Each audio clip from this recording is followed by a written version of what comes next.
दुनिया का ऐसा वार जिसमें हज़ारों लोगों की जान चली जाती है, जिसमें लाखों लोग मर जाते हैं। अमूमन अगर बात की जाए तो 20 मिलियन लोग मर गए हैं।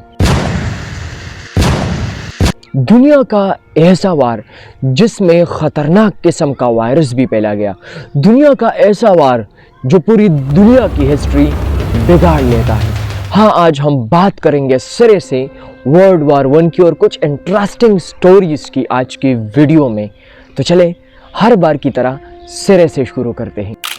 आज की वीडियो में ये भी जानने की कोशिश करेंगे कि वर्ल्ड वार 1 कैसे हुआ, इसके पीछे क्या कारण था और इसके पीछे क्या वजूहात थी। तो चले आज की वीडियो में जानने और समझने की कोशिश करेंगे। लेकिन अगर आपने हमारे चैनल को सब्सक्राइब नहीं किया है तो प्लीज़ हमारे चैनल को सब्सक्राइब ज़रूर कर लें।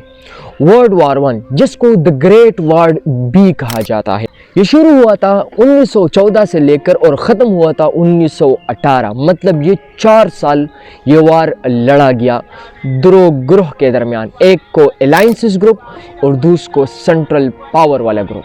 तो दो ग्रुप्स के दरमियान ये जंग कैसे लड़ी गई आज की वीडियो में जानने और समझने की कोशिश करें। सबसे पहले ये वार लड़ा जाता है सिर्फ और सिर्फ यूरोप में, लेकिन बाद में ये अफ्रीका और एशिया को भी टच करता है और साथ साथ में अमेरिका को भी। अब जानने और समझने की कोशिश करते हैं कि इसके पीछे क्या वजूहात थी कि वर्ल्ड वार 1 शुरू किया गया। तो इसका रीज़न है मैन, MAIN। सबसे पहले मिलिटरिज्म, क्योंकि उस वक्त डिफरेंट कंट्रीज चाहती थी कि हमारी आर्मी सबसे टॉप पे हो, अपनी GDP का बहुत बड़ा अपनी आर्मी पे खर्च करती थी और अपनी आर्मी को सबसे टॉप लेवल पे बढ़ाना चाहती थी। दूसरे नंबर पे वो है अलायंसेस, क्योंकि इसमें 2 ग्रुप बने। एक ग्रुप बना वो था ब्रिटेन, फ्रांस और रशिया, जबकि दूसरी तरफ जर्मनी, ऑस्ट्रो हंगरी और ऑटोमन एम्पायर। तीसरा पॉइंट इम्पीरियज़म, मतलब ये है कि मुख्तलिफ कंट्रीज़ अपनी मुख्तलिफ एरियाज़ और दुनिया में मुख्तलिफ टेरिटरीज़ को पाने के लिए और उसको कैच करने के लिए कोशिश कर रही थी, बेताब थी। तो अपनी आर्मी को इतना टॉप लेवल पे लेना जाना चाहती थी कि वो डिफरेंट एरियाज़ को वो कैच करे और अपनी टेक्नोलॉजी को इस हद तक बढ़ाए।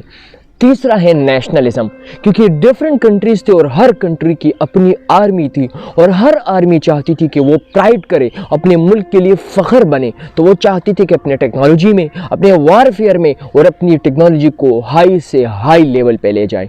तो इन 4 वजूहात के बेस पर वर्ल्ड वार 1 शुरू हो जाता है। लेकिन कहानी ये नहीं, कहानी एक अलग तरीके से शुरू हो जाती है।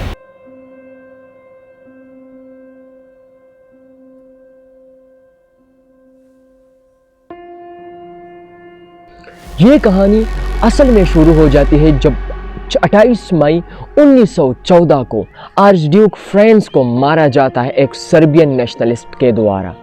ये कहानी शुरू हो जाती है और स्पार्क की जाती है यहाँ से, और इसकी वजह से 2 ग्रुप्स बनते हैं।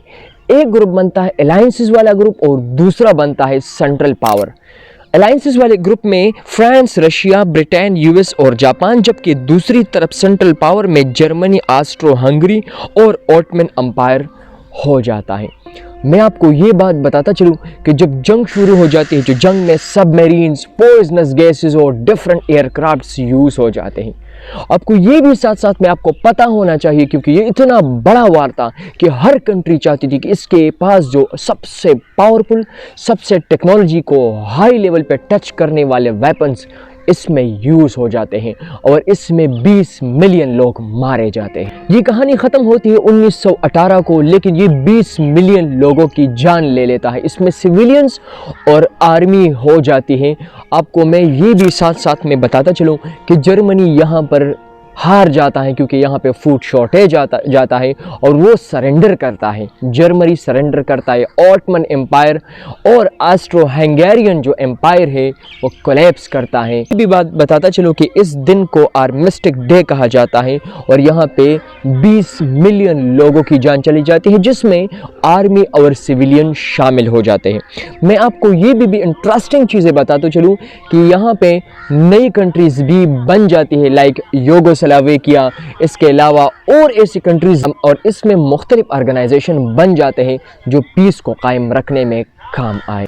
अब ये तो हो गई एक शॉर्ट सी वीडियो और एक शॉर्ट सा क्लिप जिसमें मैं आपको वर्ल्ड वार वन के बारे में एक शॉर्ट तरीके से मैंने आपको समझाया।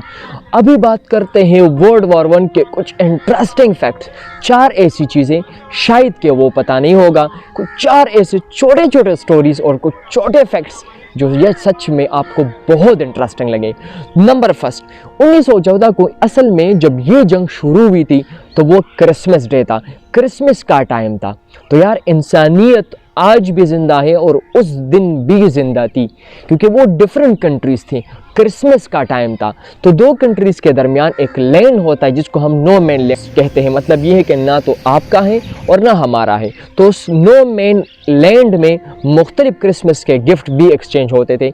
मतलब ये है कि वार अपनी जगह, लेकिन कुछ खुशियों के मुकाम और कुछ ऐसी चीज़ें, रिलीजियस चीज़ों को हम डिस्टर्ब नहीं करेंगे। तो सच में ये बड़ी इंटरेस्टिंग चीज़। दूसरा था पेंटन गूस्ट आर्मी। ये कहा जाता है कि ब्रिटिश सोल्जर्स को बचाने के लिए कुछ गूस्ट मतलब लोगों ने ऐसी चीज़ें देखी थी कि उस जंग में ब्रिटिश सोल्जर को बचाने के लिए कुछ फरिश्ते, कुछ एंजल्स और कुछ स्पिरिचुअल पावर्स उन्होंने देखे थे कि हाँ उन्होंने ब्रिटिश सोल्जर्स को बचाया था।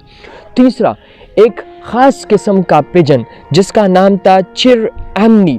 ये इस जंग की सबसे बड़ी हीरो पिजन थी, मतलब एनिमल था, क्योंकि इस जंग में काफ़ी एनिमल्स का भी इस्तेमाल किया गया। चिर एमनी ये एक ऐसा परिंदा था, एक ऐसा पिजन था जिन्होंने काफ़ी बड़े बड़े मैसेजेस और काफ़ी इम्पोर्टेंट मैसेजेस को एक जगह से दूसरी जगह कैरी करने में काफ़ी मदद की थी। इसलिए इसको वर्ल्ड वार वन का हीरो भी कहा जाता है, एक एनिमल हीरो। तीसरी बात, फेक पेरिस, क्योंकि मुख्तलिफ आर्मी, जर्मनी की डिफरेंट आर्मी और मुख्तलिफ आर्मी पेरिस पे और फ्रांस पे जब अटैक कर रहे थे तो उन्होंने फेक पेरिस बनाया बिल्कुल उसी तरह, ताकि वो अगर ऊपर से मुख्तलिफ एयर स्ट्राइक हो तो मुख्तलिफ आर्मी को पता ना चले कि वाकई में पेरिस है। तो वो डिफरेंट आर्मीज़ ने इनको थोड़ा सा मिसलीड करने के लिए फ्रांस में फेक पेरिस बनाया। तो ये वो इंटरेस्टिंग चीज़ें थी, वो यूनिक चीज़ें थी कि शायद आपको वर्ल्ड वार वन में पता ना होगा। और एक और इंटरेस्टिंग चीज़, 1918 में जब ये जंग आलमोस्ट ख़त्म हो जाता है तो इसमें स्पेनिश फ्लू जो इस दुनिया का बहुत बड़ा पैंडेमिक था, लाइक हम कोरोना कहते हैं लेकिन ये बहुत बड़ा पैंडेमिक था जिसमें हज़ारों और लाखों लोगों की जान चली गई थी। इंशाल्लाह कहीं ना कहीं पर नेक्स्ट वीडियोस में हम ज़रूर स्पेनिश फ्लू पे बात करेंगे। अगर आपको वीडियो इंटरेस्टिंग लगी है और आपको यूनिक लगी है तो प्लीज़ वीडियो को लाइक और शेयर ज़रूर कर लें।